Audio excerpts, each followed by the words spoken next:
मेरा नाम गौरव मिगलानी है।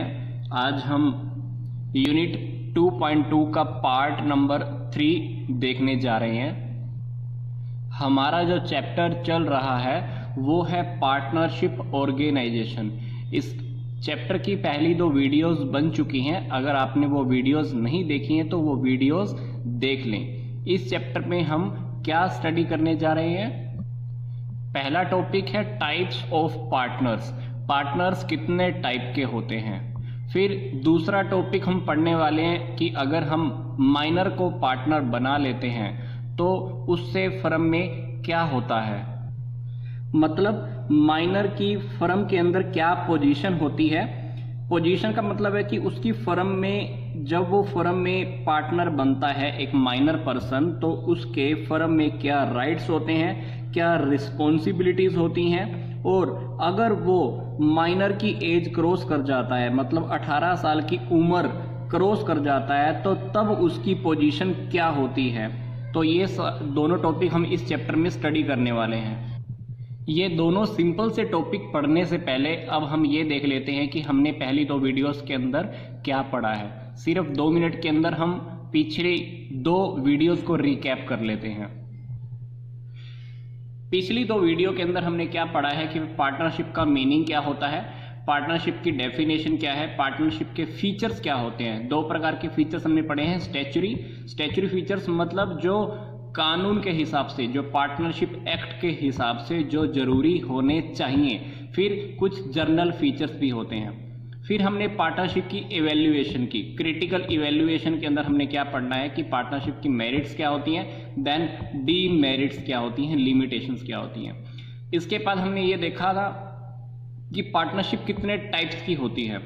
फिर हमने पढ़ा कि पार्टनरशिप डीड क्या होती है। पार्टनरशिप डीड क्या होता है? एक प्रकार का एक डॉक्यूमेंट होता है, एक कॉन्ट्रैक्ट होता है जो वास्तव में पार्टनर्स आपस में मिलकर करते हैं। इसके अंदर सारी बातें लिखी होती हैं। फर्म का नाम क्या होगा, पार्टनर्स का नाम क्या होगा, कैपिटल कितनी लगाएंगे, ड्राइंग कितनी कर सकते हैं, रूल्स एंड रेगुलेशंस जितने भी होते हैं वो सारे पार्टनरशिप डीड में लिखे होते हैं। फिर हमने पढ़ा था कि अगर हम फर्म का पार्टनरशिप का अगर हम रजिस्ट्रेशन करवाते हैं तो रजिस्ट्रेशन करवाने का प्रोसीजर क्या होगा।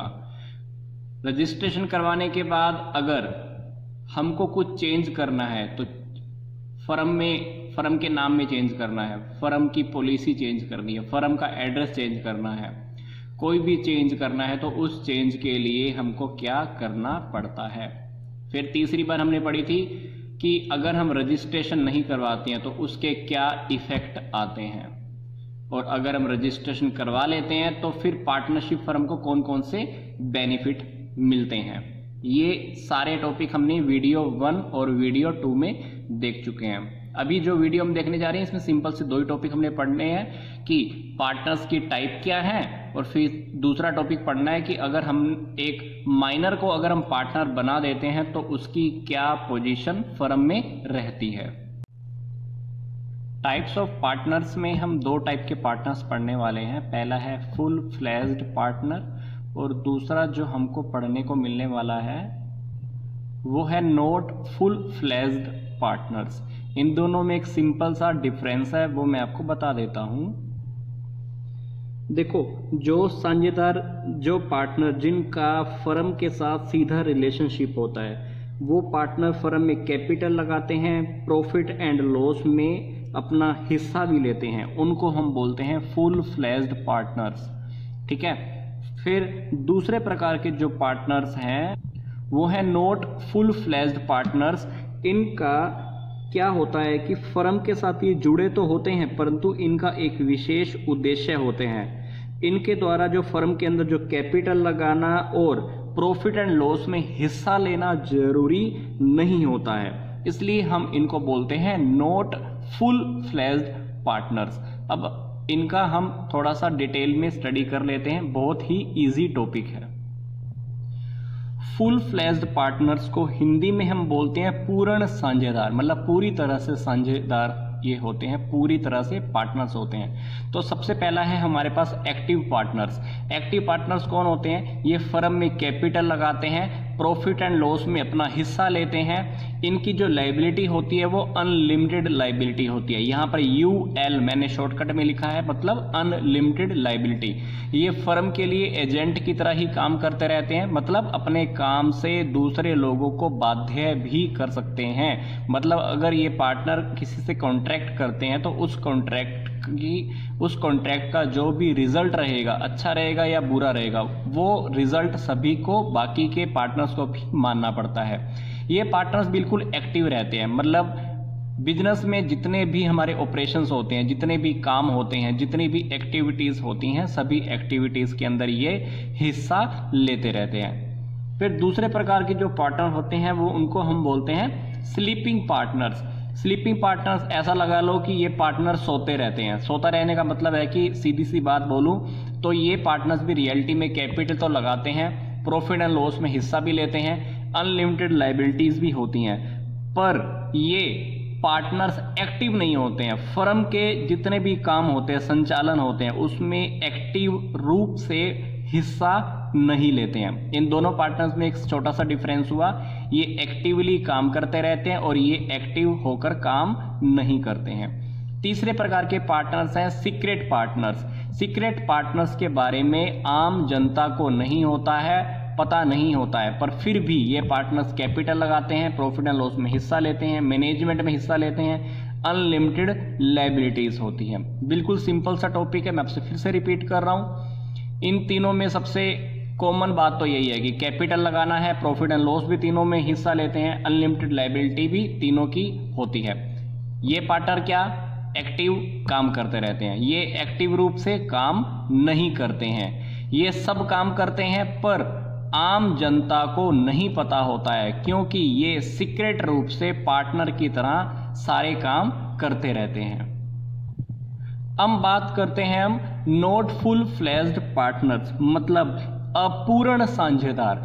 सबसे पहला है नॉमिनल पार्टनर। नॉमिनल पार्टनर क्या है, ना तो कैपिटल लगाते हैं, ना प्रॉफिट एंड लॉस में अपना कोई हिस्सा लेते हैं, और ना फर्म के संचालन में, फर्म की एक्टिविटीज को ऑपरेट करने में कोई अपना भूमिका निभाते हैं। तो फिर क्या हुआ, इन लोगों की ना कोई पर्सनल गुडविल होती है। पर्सनल गुडविल होने की वजह से, मतलब ये बहुत फेमस लोग होते हैं, ये फेमस होने की वजह से बाकी के जो पार्टनर्स होते हैं इनको भी अपनी फर्म में ऐसे पार्टनर की तरह ले लेते हैं, ताकि बाकी के पार्टनर जिस पर्सन की गुडविल अच्छी है उसके नाम का फायदा उठा सकें। तो ये होते हैं नॉमिनल पार्टनर, इसलिए हम इनको बोलते हैं नाम मात्र के साझेदार। और सिंपल सी बात है, फॉर एग्जाम्पल 4 पार्टनर फर्म में काम कर रहे हैं, ABCD। ए का जो फादर है वो मान लो E है, E की गुडविल काफी अच्छी है, तो E को भी A के कहने पर हमने E को भी पार्टनर बना लिया, क्योंकि फायदा क्या होगा, उसकी गुडविल का फायदा, उसके कमाए हुए नाम का फायदा ABCD को भी होने वाला है। परंतु E ना तो कैपिटल लगा रहा है, ना प्रॉफिट एंड लॉस में हिस्सा लेता है, ना बिजनेस ऑपरेट करता है, सिर्फ अपने अपने नाम का फायदा बाकी पार्टनर्स को दे रहा है, इसलिए हम इसको बोलते हैं नॉमिनल पार्टनर। फिर दूसरा है लिमिटेड पार्टनर। लिमिटेड पार्टनर का क्या होता है कि लिमिटेड पार्टनर की जो लायबिलिटीज होती है वो लिमिटेड कैपिटल तक ही होती है, जितने हिस्से तक उसने कैपिटल लगाई है उतने हिस्से तक उसकी लायबिलिटीज होती है। फॉर एग्जांपल अगर फ्यूचर में कभी अगर फर्म में लॉस भी हो जाता है तो वो लॉस का पैसा कहां तक देगा, जितना उसने कैपिटल देने के लिए बोला हुआ था। इस प्रकार का पार्टनर फर्म के संचालन में, मतलब ऑपरेशन में भाग नहीं लेता है, तो ये बात हमको इसमें ध्यान रखनी है। तीसरा है माइनर पार्टनर। माइनर पार्टनर के बारे में मैं आपको बता देता हूं कि कोई भी पर्सन जिसमें कॉन्ट्रैक्ट करने की ताकत नहीं होती है वो पार्टनर बन ही नहीं सकता है। इस रूल के अकॉर्डिंग वैसे तो हम एक माइनर व्यक्ति को पार्टनर नहीं बना सकते, परंतु हमारा पार्टनरशिप एक्ट है 1932, उसके एक सेक्शन है, उस सेक्शन के अकॉर्डिंग हम माइनर को पार्टनर बना सकते हैं। कब बना सकते हैं? अगर बाकी के सारे पार्टनर्स एग्री हो जाते हैं। मान लो ए बी सी 3 पार्टनर पहले से ही काम कर रहे हैं, अगर वो तीनों के तीनों पार्टनर एग्री हो जाते हैं तो हम किसी चौथे व्यक्ति को, मान लो डी जिसकी उम्र अभी 18 साल नहीं है, हम उसको भी पार्टनर बना सकते हैं। अगर हम पार्टनर बनाते हैं माइनर को तो उसको हम सिर्फ प्रॉफिट में ही हिस्सा देते हैं। अगर फर्म में लॉस होगा तो माइनर कभी भी लॉसेस में हिस्सा नहीं लेता है। और इसकी लायबिलिटीज भी लिमिटेड होती है। कितनी लायबिलिटी लिमिटेड होती है? जितना इसने पैसा लगाया है। फिर चौथा जो पार्टनर होता है वो partners in the profit only. ये जो पार्टनर्स होते हैं ये सिर्फ प्रॉफिट में हिस्सा लेने के लिए पार्टनर बनते हैं। अगर फर्म में कोई लॉस होता है तो इसको हम नहीं देते लॉस में हिस्सा, परंतु इस पार्टनर्स को एडमिनिस्ट्रेशन के अंदर काम करने की भी पावर नहीं होती है। मतलब ये पार्टनर्स क्या फर्म के संचालन में हिस्सा नहीं लेते, पर इनकी लायबिलिटी जो होती है वो अनलिमिटेड होती है। ये हमको बात ध्यान रखनी है। पांचवा जो पार्टनर है, पार्टनर बाय होल्डिंग आउट। देखो ये एक डिफरेंट सा टॉपिक है, इसको थोड़ा ध्यान से समझ लेना। जब कोई भी पर्सन एक फर्म में पार्टनर ना होते हुए भी अपने कहे गए वर्ड और वो ऐसा बिहेव करता है कि बाकी के लोगों को लगता है कि वो पार्टनर हैं, बाकी का उसके ऐसा शो करने की वजह से कभी कभी बाहर के लोग इस प्रकार के पर्सन को लोन भी दे देते हैं और फर्म को लोन चुकाना भी पड़ता है। हालांकि बाद में वह अपने की हुई बात की सच्चाई से मना भी नहीं कर सकता। तो इस पार्टनर्स का क्या है, ये पार्टनर अपना बिहेव ही इस तरह से करता है कि बाकी लोगों को लगता है कि ये फर्म का ही पार्टनर है, तो इसलिए फर्म के बाकी के आउटसाइड के लोग हो गए इसके साथ वैसे ही डीलिंग करने लगते हैं, तो इसको भी हम पार्टनर फिर मानकर चलते हैं। तो ये हमारा टाइप्स ऑफ पार्टनर का टॉपिक कंप्लीट हो गया है। अब हम देखेंगे कि अगर हम एक माइनर को पार्टनर बना लेते हैं तो उस माइनर की फर्म में क्या पोजीशन होती है, उसकी क्या राइट्स, क्या रिस्पॉन्सिबिलिटीज होती हैं। माइनर का मतलब क्या है? माइनर का मतलब है कि जिसकी उम्र 18 साल से कम होती है। और हमको ये बात याद रखनी होती है कि माइनर व्यक्ति मतलब 18 साल से कम उम्र का अगर कोई भी व्यक्ति है तो उसमें कॉन्ट्रैक्ट करने की, अनुबंध करने की ताकत नहीं होती है। अगर वो कोई किसी से अनुबंध कर लेता है, मान लो कोई व्यक्ति एक माइनर के साथ अगर किसी भी प्रकार का कॉन्ट्रैक्ट कर लेता है तो उस कॉन्ट्रैक्ट उसको हम वॉइड बोलते हैं। उसके खिलाफ उसके किए गए प्रॉमिस के अगेंस्ट हम कोर्ट में उसके ऊपर केस भी नहीं कर सकते हैं। परंतु तो माइनर को पार्टनर कैसे बनाया जा सकता है? Partnership act, Indian partnership act 1932 का सेक्शन 30 है। इसके अकॉर्डिंग अगर सारे के सारे पहले वाले पार्टनर एग्री हो जाते हैं तो हम माइनर को भी पार्टनर बना सकते हैं, परंतु किस लिए? सिर्फ प्रॉफिट्स में हिस्सा देने के लिए। और उसकी लायबिलिटी भी कितनी होती है? लिमिटेड ही होती है, जितनी कैपिटल उसने लगाने के लिए बोला है। इसलिए हम माइनर को नॉट फुल फ्लेज्ड पार्टनर बोलते हैं, मतलब अपूर्ण साझेदार। अब हम बात करेंगे कि एक माइनर की पोजीशन क्या होती है पार्टनरशिप फर्म के अंदर बिफोर अटेनिंग मेजॉरिटी, मतलब 18 साल की उम्र होने से पहले उस माइनर की फर्म में क्या पोजीशन होती है। फिर इसी तरह से ही हम एक छोटा सा टॉपिक अभी पढ़ने वाले हैं कि एक माइनर की पोजीशन क्या होती है आफ्टर अटेनिंग द मेजॉरिटी, जब वो 18 साल का हो जाता है तब उसकी पोजीशन क्या होती है। तो सबसे पहले हम पढ़ लेते हैं कि माइनर की पोजीशन 18 साल से पहले, 18 साल होने से पहले उसकी पोजीशन क्या है, तो मतलब उसके उस टाइम पे राइट्स क्या होते हैं। सिंपल सा टॉपिक है। तो जो माइनर होता है उसको फर्म के प्रॉफिट्स में हिस्सा लेने का अधिकार होता है। जब हम उसको पार्टनर बनाते हैं, फर्म में हम उसका एडमिशन देते हैं, तो हम उसको बता देते हैं कि तेरा प्रॉफिट में कितना हिस्सा होगा, तेरा कौन सी प्रॉपर्टी में कितना हिस्सा होगा।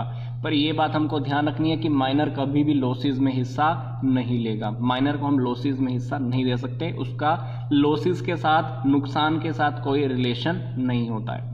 दूसरी बात है rights to inspect the books of account. Minor कभी भी एक फर्म के अकाउंट्स का चेक कर सकता है, उसका इंस्पेक्शन कर सकता है, उसकी फोटोकॉपी भी ले सकता है, पर माइनर कभी भी उन चीज़ों की चेकिंग नहीं कर सकता जो फर्म ने अपने पास सीक्रेट रखी हुई हैं, क्योंकि कुछ सीक्रेट चीज़ें ऐसी होती हैं जो बाहर की आम पब्लिक को भी नहीं पता होती हैं, तो वो खाते, वो अकाउंट्स एक माइनर भी चेक नहीं कर सकता। फिर तीसरी बात आती है राइट टू फाइल सूट। जब एक माइनर जो पार्टनर होता है फर्म से जब अपना रिलेशन तोड़ रहा होता है, तो फर्म में अपने हिस्से के भुगतान के लिए वो पार्टनर्स के ऊपर कोर्ट के अंदर दावा भी कर सकता है। मतलब वो कोर्ट में ये केस लगा सकता है कि मैं अब फर्म से अपना हिस्सा तोड़ रहा हूं, मैं अपना हिस्सा खत्म कर रहा हूं और मुझे अपना अधिकार चाहिए, मुझे अपना हिस्सा चाहिए, प्रॉपर्टी में हिस्सा चाहिए, वटएवर जो भी उसके हिस्से में आएगा। तो न्यायालय, कोर्ट पूरा उसको उसकी हेल्प करता है। मतलब वो कोर्ट के अंदर केस भी कर सकता है पार्टनर्स के अगेंस्ट अपने हिस्से के लिए। अब हम देखते हैं कि मेजॉरिटी 18 साल की उम्र से पहले उसकी क्या रिस्पॉन्सिबिलिटीज होती हैं। सिंपल सी बात है, वैसे तो पार्टनरशिप के अंदर हमको पता है कि सारे पार्टनर्स की लायबिलिटीज क्या होती हैं, अनलिमिटेड होती हैं। पर अगर हमने किसी माइनर को पार्टनर बनाया है तो उसकी लायबिलिटीज कितनी होती हैं, वहां तक जितनी उसने कैपिटल इन्वेस्ट की है, जितना उसने पैसा, जितना उसने पूंजी उस बिजनेस में लगाने के लिए बोला है या लगा दिया है, उसकी लायबिलिटी सिर्फ वहीं तक होती है। मतलब उसकी रिस्पॉन्सिबिलिटीज लिमिटेड लायबिलिटी की होती है। अब हम बात करते हैं कि जब उसकी उम्र 18 साल हो जाती है, मतलब पोजीशन, माइनर की position after attaining the majority, 18 साल की उम्र होने के बाद उसकी फर्म में क्या पोजीशन होती है। सबसे खास बात, मान लो माइनर पहले से ही फर्म में पार्टनर की तरह काम कर रहा है, अब वो 18 साल का हो जाता है, तो 18 साल होने से 6 महीने के अंतर्गत हमको पूरी जनता के सामने, पूरी पब्लिक नोटिस ही हमको निकलवाना पड़ता है कि अब ये वाला व्यक्ति पार्टनर रहेगा या नहीं रहेगा। हमको 6 महीने के अंदर हमको एक पब्लिक नोटिस निकालकर सबको इन्फॉर्मेशन देनी पड़ती है।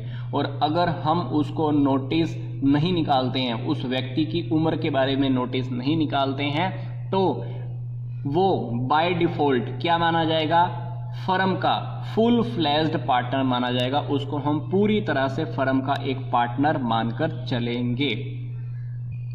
फिर बात आती है कि अगर वो खुद ही मानता है कि मैं पार्टनर बनने के लिए तैयार हूं, मैं पार्टनर बन के रहना चाहता हूं, तो क्या होगा, उसकी लायबिलिटीज अनलिमिटेड होंगी। प्रॉफिट लॉस दोनों में हिस्सा उसको भी दिया जाएगा। प्रॉफिट होएगा तो प्रॉफिट मिलेगा, लॉस होएगा तो लॉस होगा। रेशो इसका पहले वाला ही रहेगा जो हमने पहले से फिक्स किया होगा। 18 साल की उम्र से पहले इसने मान लो कुछ अच्छा किया है या बुरा किया है, अब भी उन सभी बातों के लिए अब इसकी रिस्पॉन्सिबिलिटी इसकी मानी जाएगी। फिर बात आती है कि अगर वो कंटिन्यू नहीं करता है, 18 साल की उम्र हो गई, वो बोलता है कि मुझे फर्म को छोड़ना है, पार्टनर नहीं बनना चाहता, तो क्या होगा, जब तक हम पब्लिक नोटिस नहीं दे देते तब तक उसके राइट्स और रिस्पॉन्सिबिलिटीज वैसे ही रहेंगे जैसे उसके 18 साल से कम उम्र के थे। अगर हमने इंफॉर्मेशन दे दी है, पब्लिक नोटिस निकाल दिया है, तो वो फर्म के किसी भी काम के लिए रिस्पॉन्सिबल नहीं होगा। तीसरी बात, वो फर्म में प्रॉपर्टी के लिए और अपने प्रॉफिट में अपने हिस्से के लिए फर्म पर केस भी कर सकता है, मुकदमा दायर करने का उसको अधिकार होता है। सिंपल सी बात मैं फिर से बता रहा हूं कि अगर वो पार्टनर बनने से मना कर रहा है तो उसके राइट्स एंड रिस्पॉन्सिबिलिटीज वैसी ही होंगी जैसे एक माइनर की होती हैं। फर्म के लिए कोई भी काम करेगा या नहीं करेगा उसकी कोई रिस्पॉन्सिबिलिटी नहीं होगी। तीसरी बात, फर्म में अपनी प्रॉपर्टी में हिस्से के लिए, अपने प्रॉफिट में हिस्से के लिए वह फर्म के ऊपर मुकदमा दायर करने का भी उसको अधिकार होता है। तो ये वीडियो हमारा कंप्लीट हो चुका है। इस वीडियो में हमने पहले क्या देखा कि टाइप्स ऑफ पार्टनर्स कितने टाइप के होते हैं, फुल फ्लेज्ड पार्टनर्स। फिर दूसरा हमने देखा कि नॉट फुल फ्लेज्ड पार्टनर्स। फिर हमने देखा कि माइनर की एक फर्म में क्या पोजीशन होती है। माइनर क्या होता है, 18 साल की उम्र से पहले, 18 साल की उम्र से पहले उसका फर्म में क्या पोजीशन होता है, क्या राइट्स होती हैं, क्या रिस्पॉन्सिबिलिटीज होती हैं। फिर दूसरी बात हमने पढ़ी कि जब वो 18 साल की उम्र को हासिल कर लेता है तब हमको क्या करना होता है। फिर अगर वो पार्टनर बनना चाहता है तो उसकी क्या पोजीशन होगी, अगर वो पार्टनर नहीं बनना चाहता है तो उसकी क्या पोजीशन होगी, तो क्या राइट या रिस्पॉन्सिबिलिटीज होंगी। ये वीडियो देखने के लिए धन्यवाद।